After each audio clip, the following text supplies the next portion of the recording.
हाँ जी, तो आज एक कहानी सुनते हैं। कहानी है एक विवेक नाम के बच्चे की। विवेक जो है बड़ा शरारती बच्चा है, जैसे कि वैसे नॉर्मल बच्चे होते हैं वैसे ही शरारत करता है, ठीक है। बट उसकी शरारतें कुछ अजीब हैं। शरारतें कैसी हैं भाई? वो जब भी स्कूल से आता है, उनके घर में एक बड़ा सुंदर सा गार्डन है।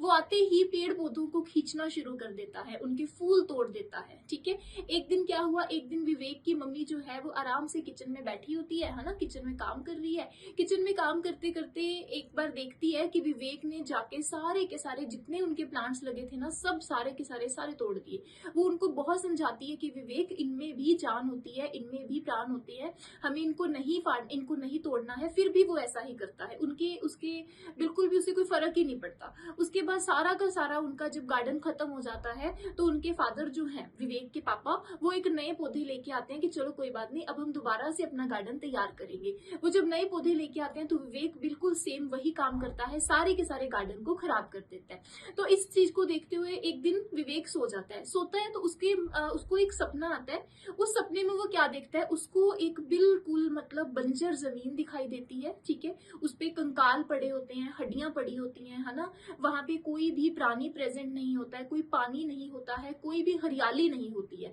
इस दृश्य को देख के विवेक बहुत ज्यादा डर जाता है। जैसे ही वो डरना शुरू होता है, वहां पे एक संत महात्मा आते हैं और वो उसे समझाते हैं कि विवेक, ये उस भविष्य का हाल है, ये उस भविष्य का दिन है जिस दिन लोगों ने बिल्कुल ही पेड़ों को काटना शुरू कर दिया, जिस दिन उन्होंने अपने वातावरण को नष्ट करना शुरू कर दिया। इस बात को देखते हुए विवेक बहुत ज्यादा डर जाता है और उसको समझ आ जाता है कि जो हमारा वातावरण है, इसको बचाना हमारे लिए कितना जरूरी है। अगर वैसा दृश्य आपको भी दिखाई देता है कि हाँ जी, हमारे वातावरण के साथ ऐसा कैसे हो सकता है, तो आज ही वर्ल्ड इन्वायरमेंट डे के ऊपर, जो कि 5 जून को अपना हर ईयर मनाया जाता है, सिर्फ डे को सेलिब्रेट करना नहीं होता, ठीक है। इसको अपनी जिम्मेदारी समझो। हर एक जना मुझे प्रॉमिस करो कि हाँ जी मैम, हम अपने एनवायरनमेंट के लिए खड़े रहेंगे, हम अपने वातावरण को बचाएंगे और साथ ही ज्यादा से ज्यादा पेड़ लगाएंगे।